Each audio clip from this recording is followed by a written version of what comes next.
We're going to be talking about next, which is about how we can ensure that the UK is the location of choice for EV manufacturing and supply chain. So I would like to invite my panellists for this next panel to come up to the stage now, whilst we watched a short video to introduce them. So please.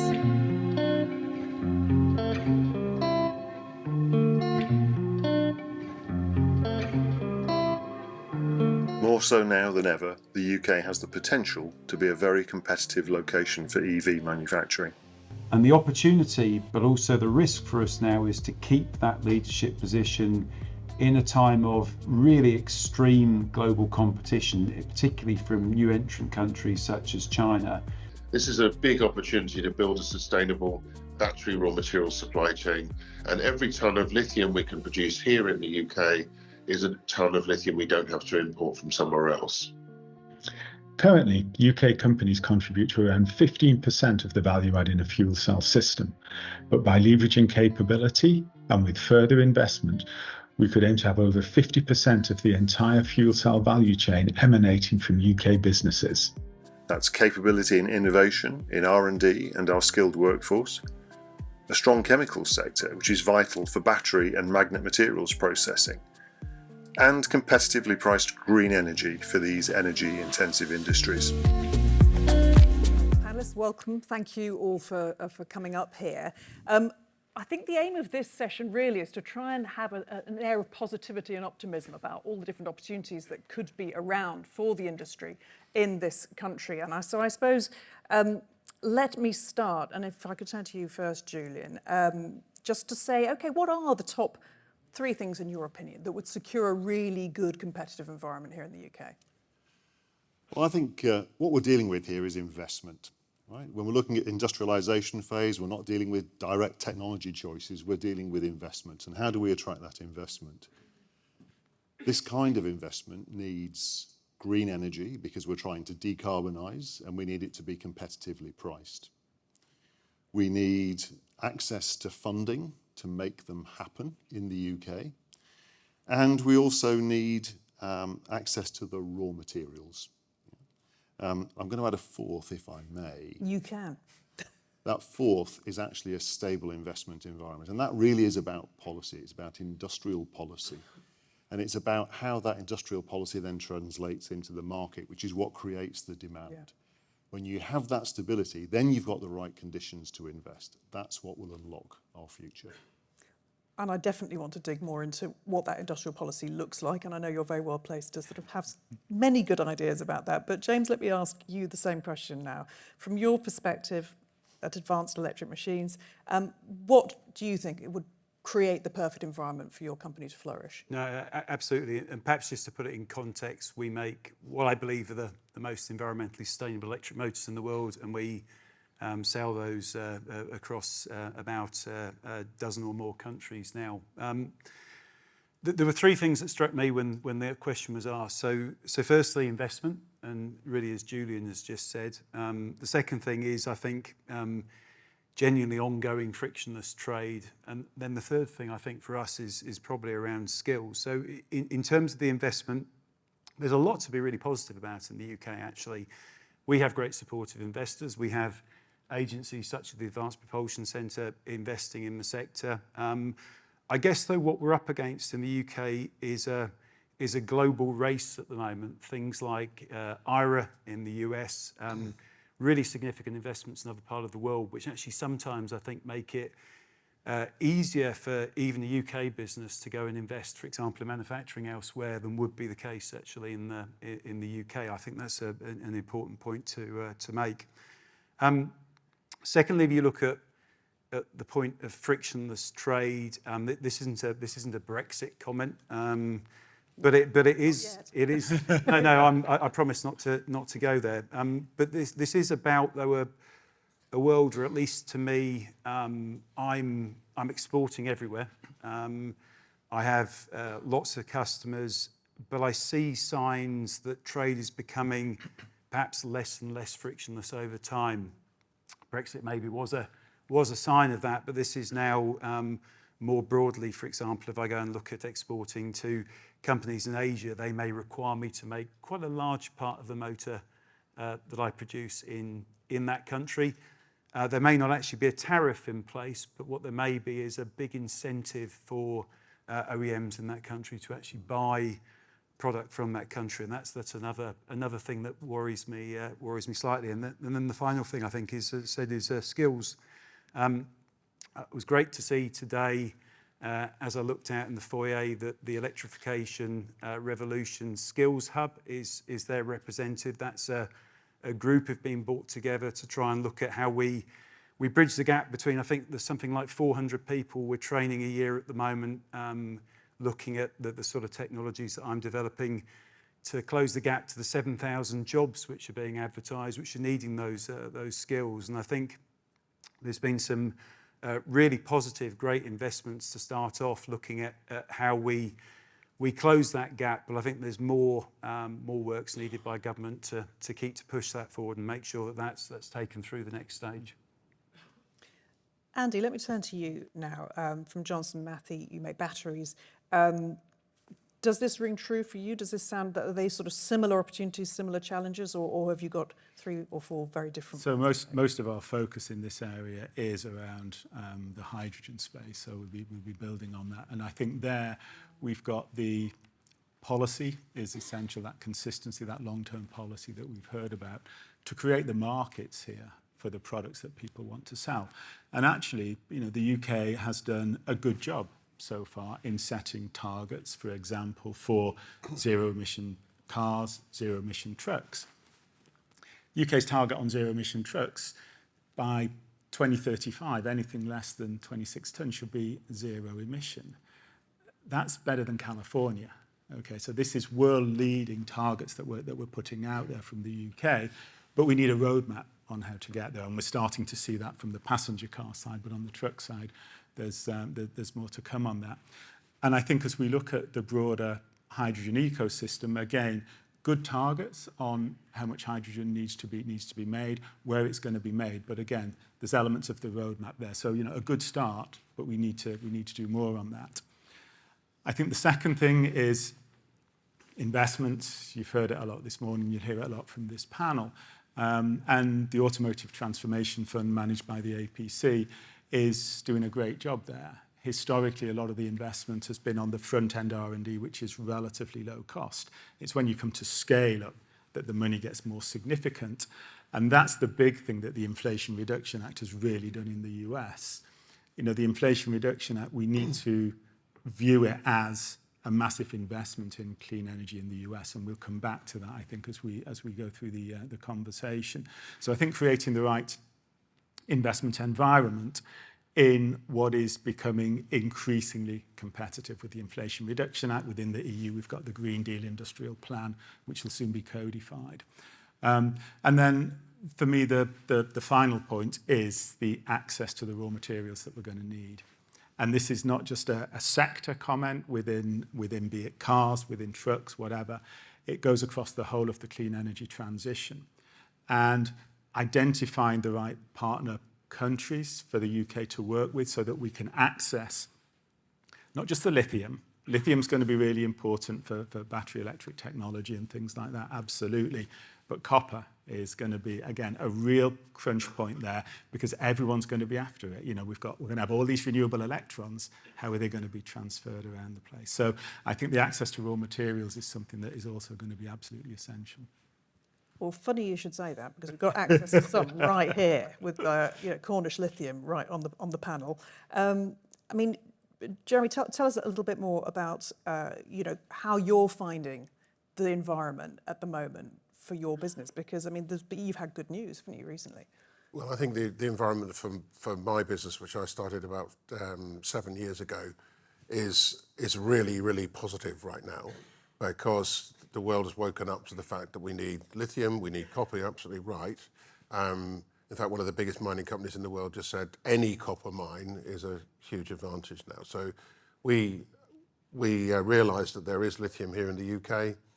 And I think one of the things is to try and have self-belief. That was the one I was going to add to the list of criteria that you need, is self-belief that actually we can do it. We need a bit of courage and self-belief. We can actually do it here.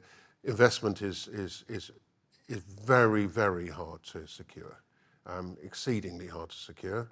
But you know, the good news is we just secured over $250 million for our project here. So that just goes to show that it endorses the fact that the raw materials are in the UK, the raw materials can be extracted, and that's really exciting. And that's sort of, because as I think Julian said, if you don't have the access to the raw materials, well, in fact, everyone's mentioned it, there is no supply chain.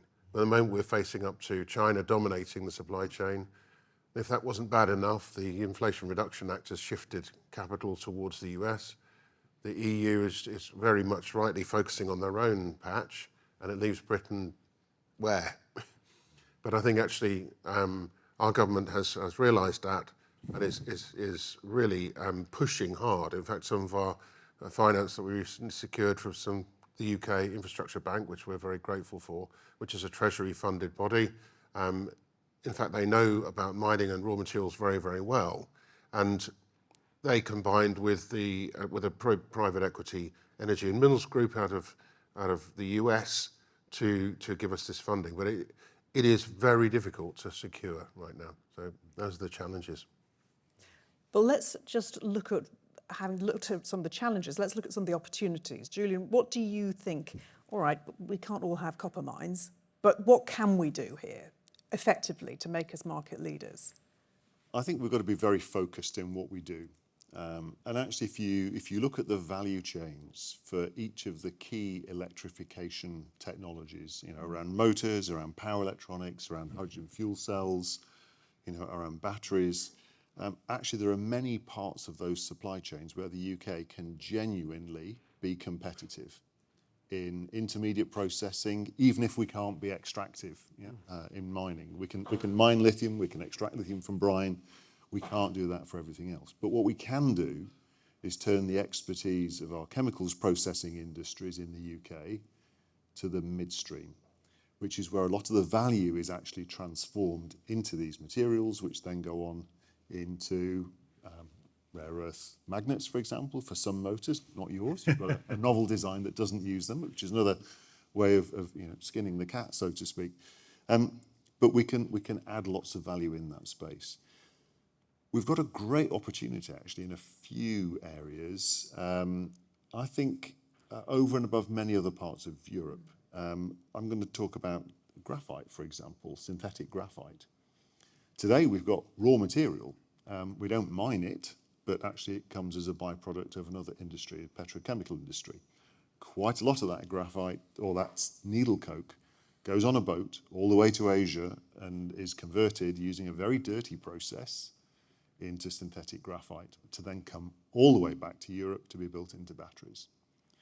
Now we can do something about that with green electricity, with the various policy measures that government has announced earlier this year and last year to extend into this space, to make sure that we can convert that pet coke, that needle coke, into synthetic graphite and capture all of the CO2 that comes off through the process and put it into a carbon capture and storage facility.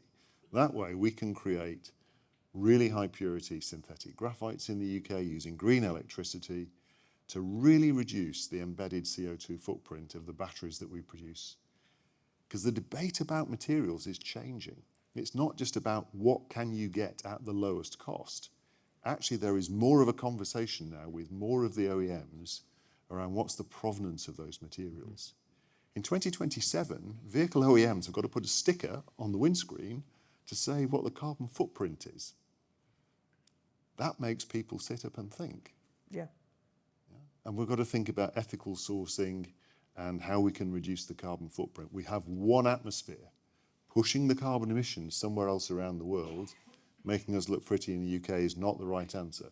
So we've got some great opportunities to reshore many of these processes in the UK and do it excellently. And it's going to be very interesting. You'll be interested, I know, in some of the conversations we'll be having in the next panel about precisely that sort of transparency, measuring, accountability, and so on. So I'll leave it leave that particular aspect there for now. But just picking up on that opportunity you identified, have you had people coming to you in your capacity as a financier to say, yes, we would like to be that UK-based graphite? Yes, we have several. Right. We have quite an extended pipeline in a number of the upstream materials spaces, some of which are in public domain, around magnet materials, for example, with companies like Pensana, and we've got plenty in the battery materials space as well.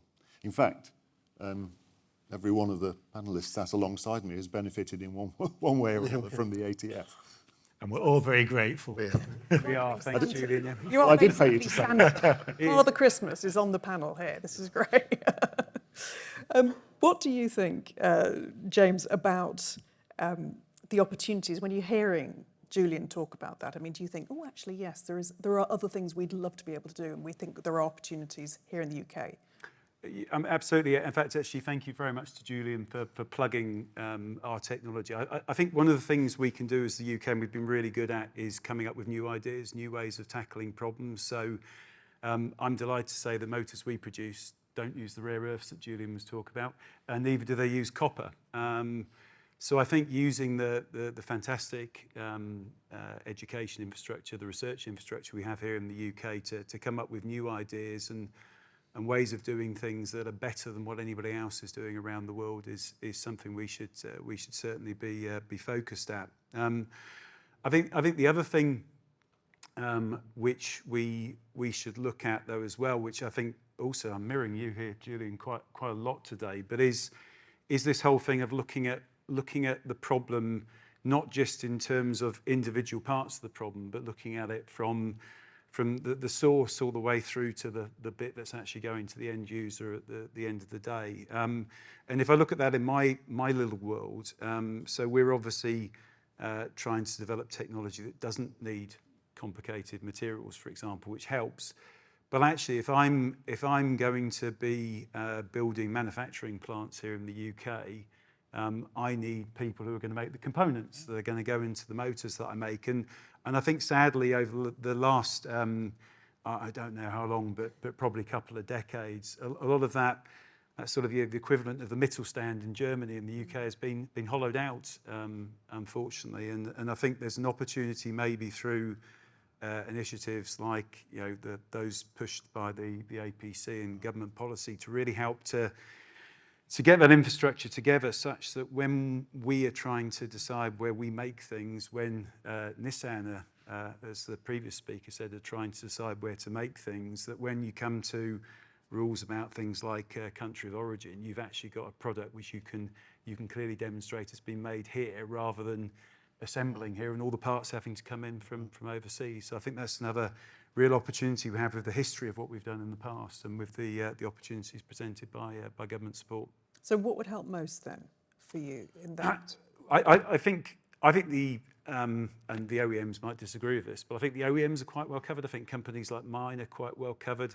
I think if there's a gap, it's probably getting finance to the companies in the UK who are making a lot of the components that companies like mine will use. So, for example, I was talking to a representative of one of those today, and their view is that they would love to take part in the electrification revolution. That's really what they want to do. But there's no way they can raise money without risking the business that they built up over, I think in their case, 30 or 40 years. And I think finding a way to support them is probably just a little gap that we're missing at the moment. Yeah, we've got great R&D capability in the UK, and we need to be able to take that fantastic technology and then scale it up so that we can get to the point where we can industrialize at scale. And we shouldn't forget, actually, the lithium-ion battery was invented in the UK, Absolutely. right? And where is it being industrialized? Well, all over the world, but predominantly in Asia. We can win that back if we plug the little gaps that we've got in the ecosystem. I mean, Andy, where do you think the opportunities are for you? So I think a lot of it comes down to speed here. The UK market, it's significant, but it's not as big, for example, as the EU market, the US market. So people that are based in those economies have that advantage of local scale. I think building on what's been said already, we've got this great academic network. We've got great interaction between academic and industry in this country. And we've got the advantage, if we choose to grasp it, to learn by doing, and to be the first ones around that innovation loop. Because the first ones around the innovation loop learn more about it, and then you're ahead on the second innovation loop. And so looking at developing the technologies here, demonstrating them here, with the appropriate levels of support and scale up and things like that for the first of a kind factories and things like that. And then looking to export those skills, the IP, the products, the technology. So for me, the big advantage, the big potential advantage the UK's got is that speed to market and learning the lessons, exactly as Julian said, from lithium-ion batteries. Let's make sure when we're doing the inventions here, doing the demos here, we're capturing as much of that value as possible going forward by creating the right environment for inward investment to scale up these technologies. I think the other big thing, we've touched on materials, and for materials, in general, you can dig them out of the ground or you can look to recycle them. Recycling, I think, is another great opportunity for the UK, be it on the battery side, be it on the hydrogen side. And when you look at the fuel cell technology, it's actually very similar to electrolyzer technologies. Electrolyzers are going to underpin green hydrogen production going forward. And so pulling in investment for particularly some of the critical chemical components of the electrolyzers helps fuel cells and vice versa. So again, looking at these holistically, making sure we've got the right policy environment to drive the closed loop recycling, which was also mentioned this morning, by having producer responsibility, ensuring that if you've got something in there that's of high value, be it an electrolyzer, be it a battery, be it a fuel cell, it gets recycled in this country. Johnson Matthey, the company I represent, we are the world's biggest secondary refiner of platinum group metals. Platinum group metals are key to fuel cells, PEM electrolyzers. So making sure that we can drive that, again, is a great opportunity for UK industry. So from Cornish Lithium's point of view, where do you see the opportunities, especially now that you've had this wonderful big injection of investment? What are you hoping to next? What are the next steps?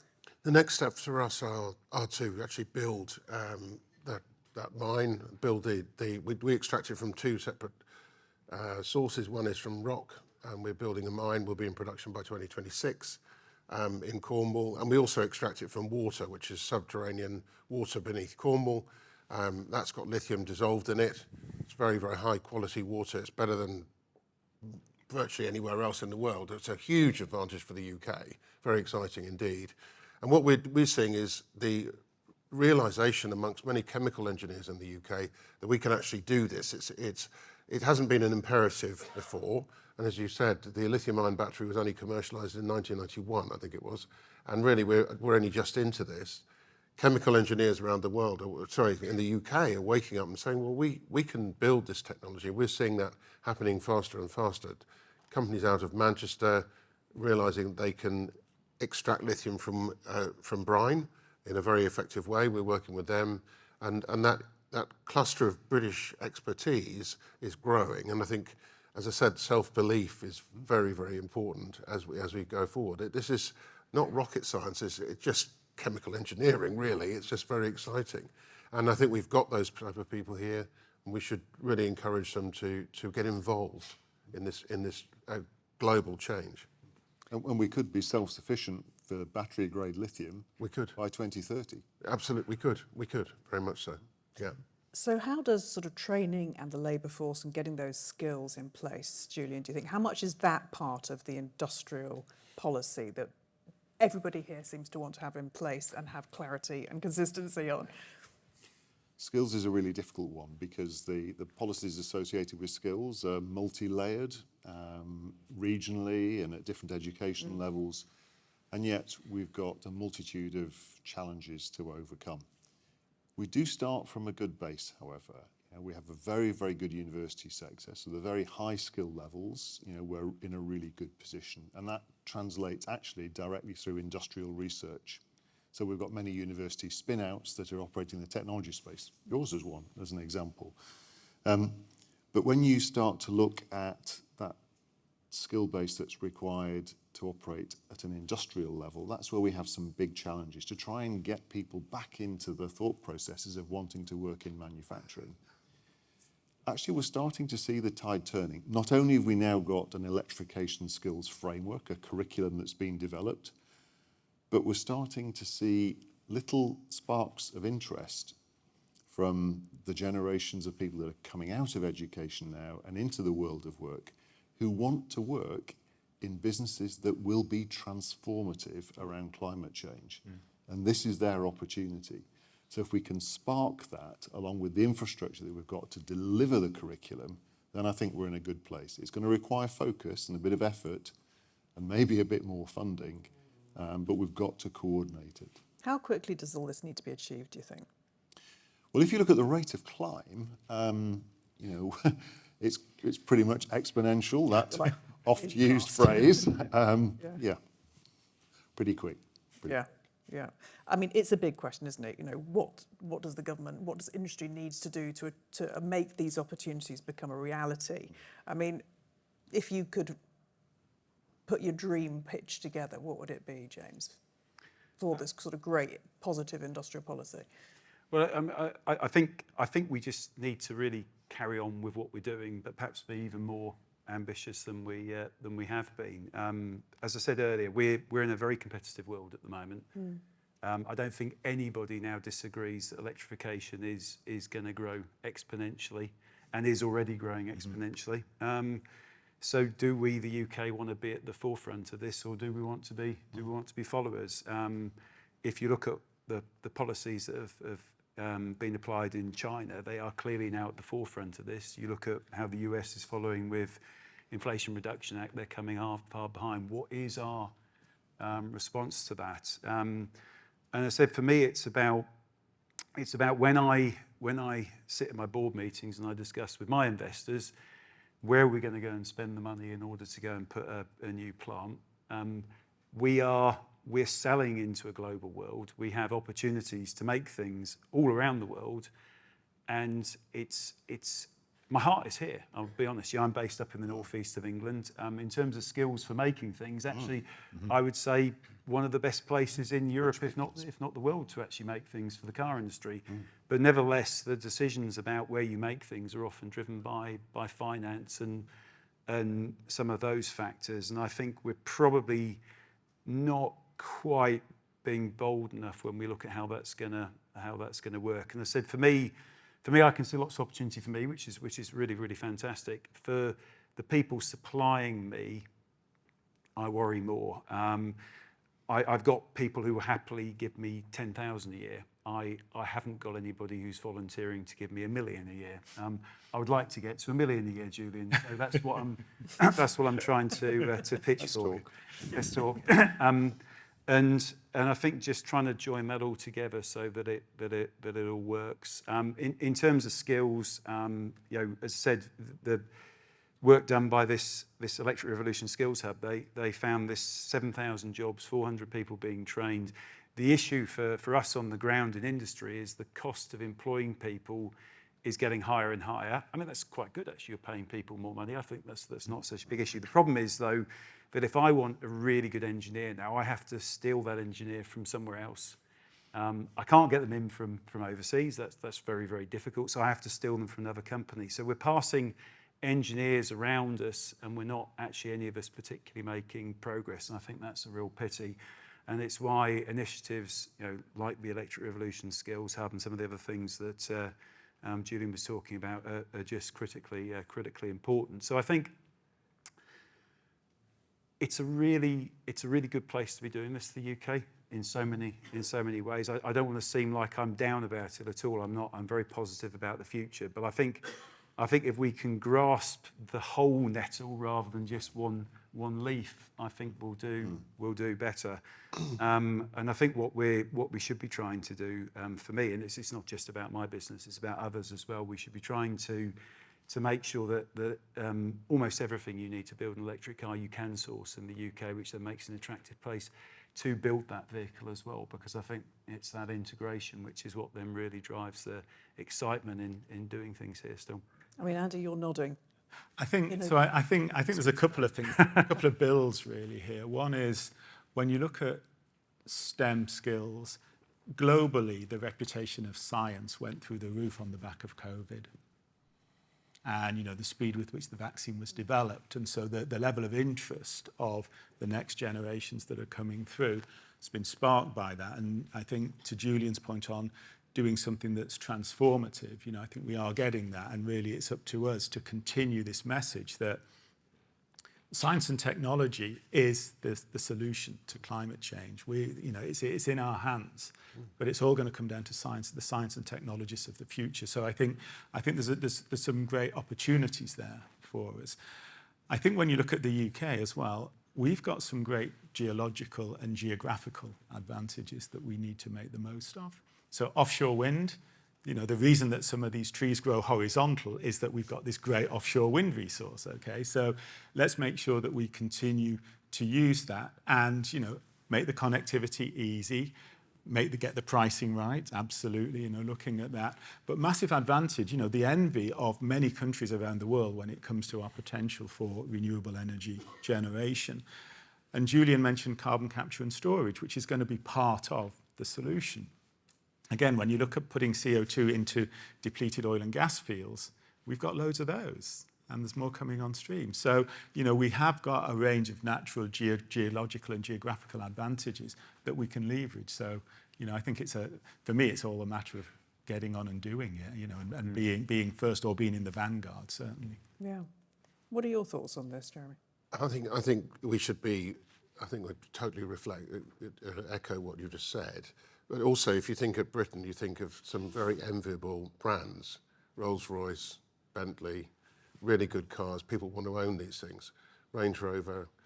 And if we can source the raw materials and all the technology, the expertise here, building the best motors, building those, and really build it on the back of those fantastic brands, we've got a very powerful offering. And if you can all power it with renewable energy, that's even better.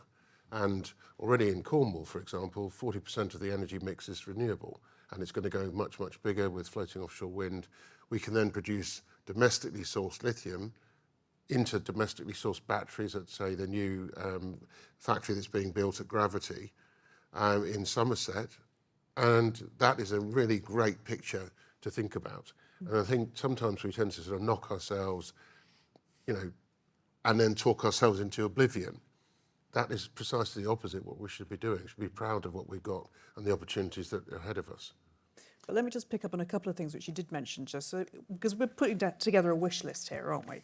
To how to make the most of everything that we've got. You mentioned frictionless trade earlier. Mm-hmm.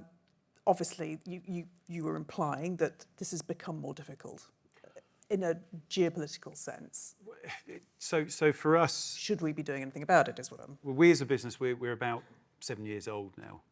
So we weren't manufacturing prior to Brexit, so I guess we haven't been hit too badly by the changes post-Brexit. So I'm not really referring to that. What I'm thinking about, though, is the fact that there is nervousness around the world at the moment. I think that there is an asymmetry between countries who've already invested very heavily in electrification, the products that they're bringing to bear all around the world, and what is happening in other countries. And I think are fair, and you hear this all around the world. In Malaysia the other day banned exports of rare earths from what I understand, for example.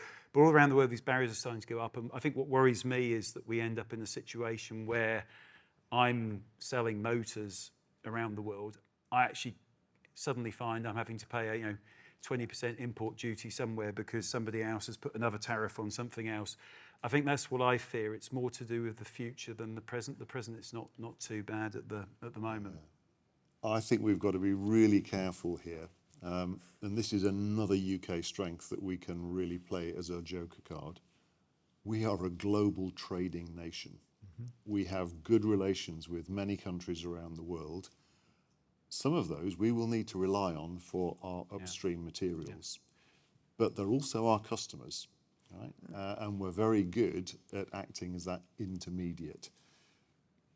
We've had a lot of talk this morning about the market and market policies. Well, actually, if you look at what we drive, we import somewhere between 80 and 90% of the passenger cars that we drive, and we export nearly 80% of what we produce.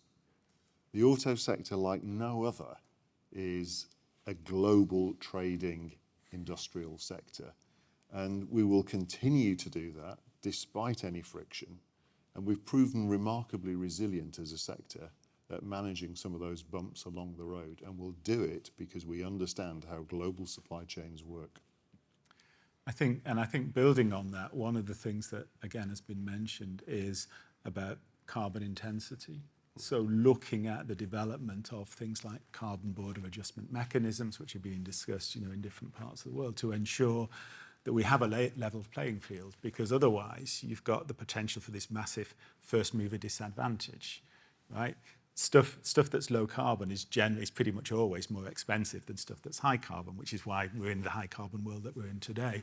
So making sure that the evolution of policies within the UK and through our diplomatic efforts elsewhere, building on your point, Julian, we need to drive towards ensuring that we do have this level playing field, and that level playing field is moving in the right direction towards global net zero targets. Final thought from you, Jeremy. I think that my final thoughts would be, this is possible. We should be proud of what we've got here, proud of the innovation, proud of the chemical engineering, the universities that we've got, the brand names we've got, and the fact that we can actually source these raw materials here, and some of them, not all of them. But I think that's very exciting. I think it's an upbeat note. We've got a couple of minutes before the end of this session, so I'd just like to give somebody at least the chance to ask a question, because I've heard the odd intake of breath as the conversation has gone on, and I suspect there might be the odd question. So please, anyone? Any hands? Yes, a hand here in the middle. Just if you could just wait for the microphone and then say who you are, please, that would be lovely. And if you know who you'd like to answer, then do say so. Somebody whose name begins with J, probably. It was actually the gentleman with the black jacket in the middle of the hand. I'm so sorry, I didn't see your hand. I now feel bad. But it was this man. Hello, panel. My name is Ian Flynn. I'm from Invest Coventry in Warwickshire. Just keen to understand better where you see the gaps in access to finance and what sort of size of companies you're talking about. I mean, that sounds like one for you, Julian. I think we've got a few little gaps. One of the biggest gaps is actually when you've got rapid growth companies who've got great innovation, who need to grow to fill that capacity gap. And to an investor, an institutional investor, they look kind of risky because they're trying to manage all of those investment risks at the same time. Technology risk, because it's new tech. It's a growing company, so you've got delivery risk. Can they scale fast enough? All of those things. And that makes it very difficult to access the conventional finance markets. So you kind of need a mechanism that provides patient capital that is prepared to be risk tolerant to help them through that scale-up phase. That's the bit that is really challenging right now for businesses. And it's what triggers many businesses, many innovators to go, I'm going to cash in my chips and I'll sell the IP. That's what we've got to stop. If we stop that with that plug in the middle, then we've got a completely filled ecosystem right the way through to industrialization. And are you going to provide that? Or do you That's feel an open confident? question. Okay. Yes, please. I feel like there's more conversations to be had off stage, don't you? Ladies and gentlemen, please thank our panel very much indeed. That's fascinating.